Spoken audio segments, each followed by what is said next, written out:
नमस्कार, मैं हूं तृप्ति।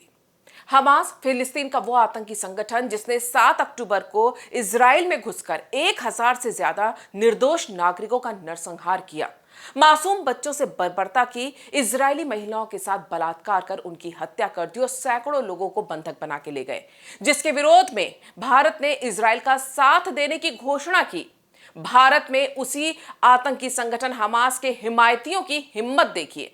जब देश आधिकारिक तौर पर हमास के आतंक का विरोध कर रहा है, तब भारत के अंदर ही हमास के हिमायतियों ने बिहार में हमास के समर्थन में रैलियां निकाली।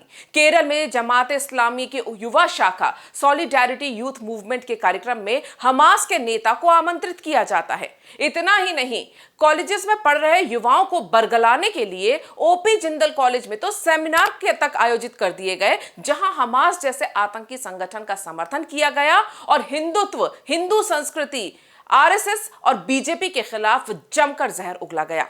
और यह सब कुछ हो रहा है लोकतंत्र के नाम पर, अभिव्यक्ति की स्वतंत्रता के नाम पर। लेकिन ये वो देश विरोधी धीमा जहर है जिसे देश की जनता और आने वाली पीढ़ियों की नसों में भरा जा रहा है। इसे ही ब्रेन वॉश करना कहते हैं या फिर देश विरोधी मानसिकता को बढ़ावा देना कहा जाता है। हरियाणा के सोनीपत के ओपी जिंदल ग्लोबल यूनिवर्सिटी में हमास के समर्थन में एक कार्यक्रम आयोजित किया गया। सोशल मीडिया पर इस सेमिनार के जो वीडियोस वायरल हो रहे हैं, उसमें साफ साफ देखा जा सकता है कि कैसे हमास के प्रति सहानुभूति दिखाई जा रही है और इजराइल को फिलिस्तीन विरोधी बताया जा रहा है। लेकिन हमास की आतंकी हरकतों पर चर्चा तक नहीं की जा रही। इतना ही नहीं, इस सेमिनार में हिंदू संस्कृति, हिंदुत्व, राष्ट्रीय स्वयंसेवक संघ और भारतीय जनता पार्टी और भारतीय सेना तक को निशाना बनाया गया और इसी आधार पर वहां पढ़ रहे छात्रों की मानसिकता तय करने की कोशिश की गई कि उनकी राजनीतिक दशा और विचारधारा क्या होनी चाहिए।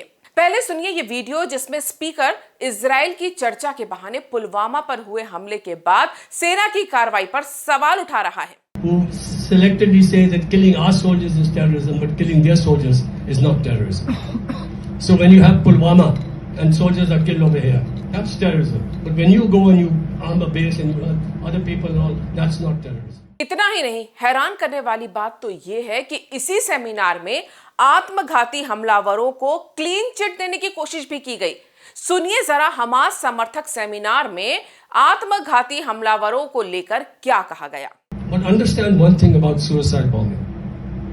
Suicide bombing expresses above all the determination not to kill so much as the determination to die. OP Jindal global university के इस सेमिनार के ये वीडियोस हैरानी से ज्यादा चिंता पैदा करते हैं, क्योंकि इसमें देश की युवा पीढ़ी के सामने वक्ता को पुलवामा पर हुए हमले का दुख और आक्रोश नहीं है, बल्कि वो कहीं ना कहीं अपने कुतर्कों से यह साबित कर रहा है कि भारत में पुलवामा में जो निर्दोष सैनिक आतंकियों का शिकार हुए थे, उनका बदला लेना आतंकवाद है। सोचिए देश के छात्रों के मन में किस तरह के कुतर्कों के माध्यम से पढ़ाई के नाम पर देश विरोधी भावनाएं पैदा करने का कुत्सित प्रयास किया जा रहा है। सेमिनार में आए वक्ता की ऐसी ही एक और घृणित और कुतर्कों से भरी बात सुनिए, जिसमें ये हिंदुत्व के प्रति युवाओं में जहर भरने की कोशिश कर रहा है। Many people in Hindutva say and admire Israel because they see it as Islamophobic. There's a difference between Zionism and Hindutva. Both are racist and exclusivist forms of nationalism. But Zionism is not anti-Muslim. It is anti-Palestinian. 10% there. But it is happy to piggyback on current Islamophobia.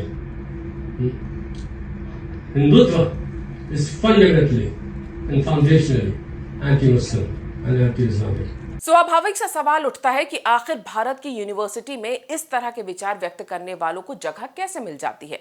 तो OP Jindal university की professor Samina दीवान जैसों को जानना जरूरी हो जाता है। समीना दीवान का एक ईमेल वायरल हो रहा है जिसमें वो हिंदू छात्रों की आलोचना करती हैं।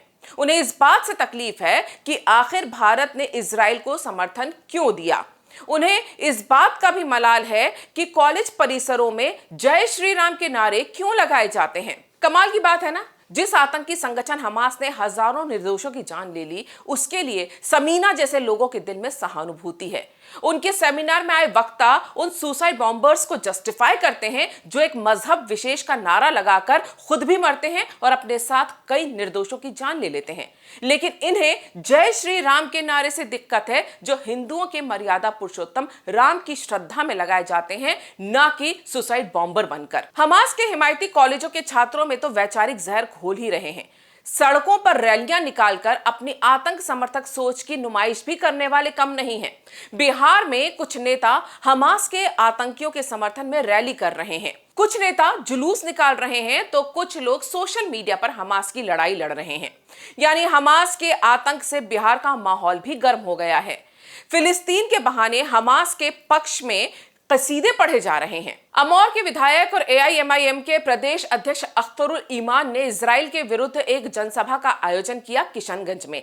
ये 31 अक्टूबर को किया गया था। ये वही अख्तरुल है जो बिहार विधानसभा में वंदे मातरम गाना तो दूर, इसके सम्मान में अपने स्थान पर खड़ा होना भी गलत मानते हैं। जलसे को संबोधित करते हुए इन्होंने पूरे मुस्लिम उम्मत की तुलना एक जिंदा शरीर से कर दी। उनका कहना था कि फिलिस्तीन पर हमला यानी इस्लाम पर हमला है।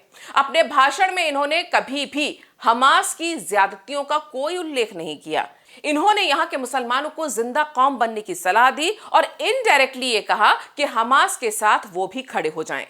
इसी प्रकार पूर्णिया में 28 अक्टूबर को हिंदुओं के साथ मारपीट की गई क्योंकि ये लोग हमास के पक्ष में सोशल मीडिया पोस्ट पर आपत्ति जता रहे थे।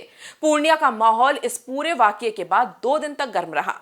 वहीं कुछ ही दिनों पहले केरल के मल्लपुरम में जमाते इस्लामी हिंद की युवा शाखा सॉलिडेरिटी यूथ मूवमेंट यानी SYM ने फिलिस्तीनियों के समर्थन में एक रैली का आयोजन किया था, जिसमें आतंकी संगठन हमास के नेता खालिद मशाल को वर्चुअली शामिल किया गया था, जिसका एक वीडियो सोशल मीडिया पर वायरल हो रहा था, जिसमें बुलडोजर हिंदुत्व और रंगभेदी यहूदीवाद को उखाड़ फेंको जैसी बातें लिखी हुई थी। अब तक तो भारत के अंदर हमास के हिमायती सोशल मीडिया पर ही अपना जहर उगला करते थे, लेकिन अब ये सड़कों से लेकर शिक्षण संस्थानों में घुसने लगे हैं। इजराइल में घुसकर नरसंहार करने वाले आतंकी संगठन हमास को एक तरफ जहां भारत में आतंकवादी संगठन घोषित करने की मांग उठ रही है, वहीं दूसरी तरफ आतंक फैलाने वाले हमास के लिए समर्थन जुटाने वालों का भी तेजी से सक्रिय होना साफ साफ देखा जा सकता है। इसलिए चिंता का यह विषय बन जाता है क्योंकि इजराइल के यहूदियों और भारत के हिंदुओं का इतिहास इस्लामी आतंक से प्रताड़ित होने का रहा है। और जिस तरह भारत में यहूदियों पर हमास के आतंकी हमले के साथ साथ हिंदू संस्कृति और हिंदुत्व के विरोध में जहर उगला जा रहा है, वो भारत की संस्कृति और संप्रभुता दोनों के लिए खराब है। क्योंकि इजराइल के यहूदियों और भारत के हिंदुओं का इतिहास इस्लामी आतंक से प्रताड़ित होने का रहा है। और जिस तरह भारत में यहूदियों पर हमास के आतंकी हमले के साथ साथ हिंदू संस्कृति और हिंदुत्व के विरोध में जहर उगला जा रहा है, वो भारत की संस्कृति और संप्रभुता दोनों के लिए खतरनाक है।